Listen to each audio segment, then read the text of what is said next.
My name's Riley Holloway. I'm the artist in residence at the Fairmont in Dallas for 3 months.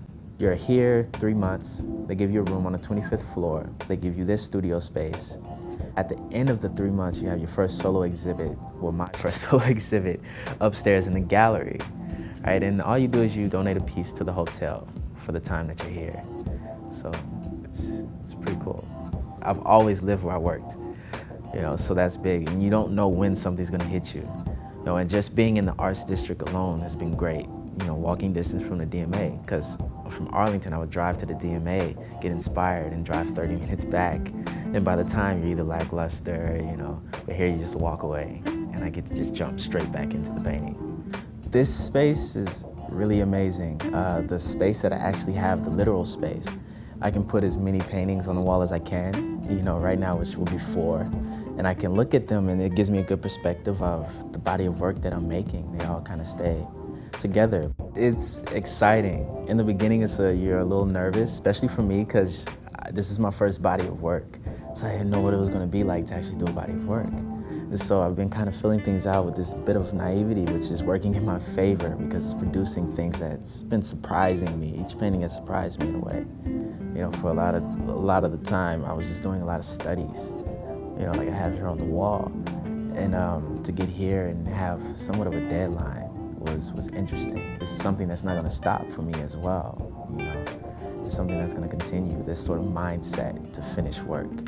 So like having people come by has been this interesting thing, showing them around, letting them look through the sketchbooks, answering questions that they ask me about my work.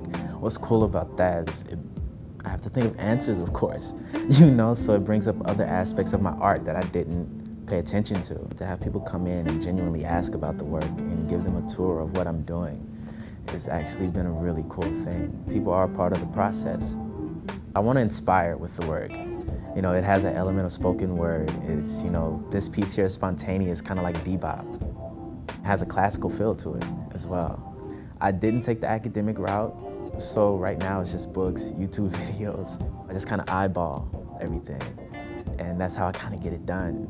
So each piece is this, I won't say struggle, but it is this effort to maintain the painting and to bring whatever I'm trying to paint forward. Or to wake up in the morning after doing a painting and looking at it and finding things that you instinctively do, that you didn't realize that you do. I have this natural instinct to paint a face. Like in my abstract piece, I have like 3 faces in it, just smiley faces. Just that natural instinct to paint a face. So it's been very self-reflective.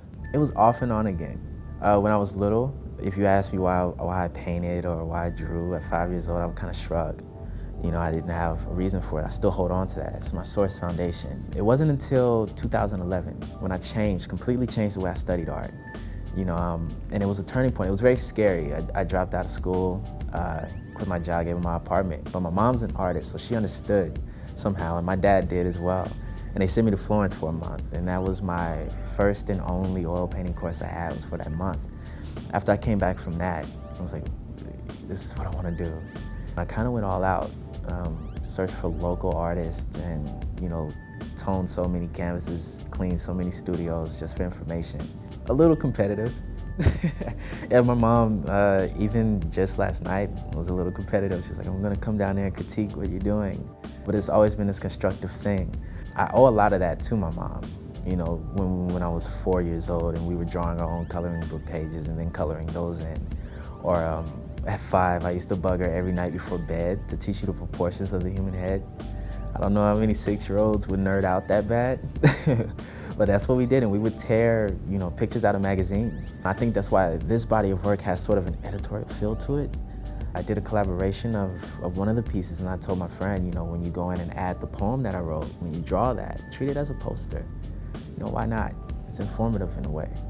I hope that when people come to the show and they look at the work and they see people they recognize or stories they can relate to, it's surprising to me as well as it is to people who come in and look at it. It really is a reflection of everything I've put into it. And my thoughts as well. Who I am as an actual person is a reflection of, an extension of what I'm doing. So it becomes this medium of expression. Of course, it's art.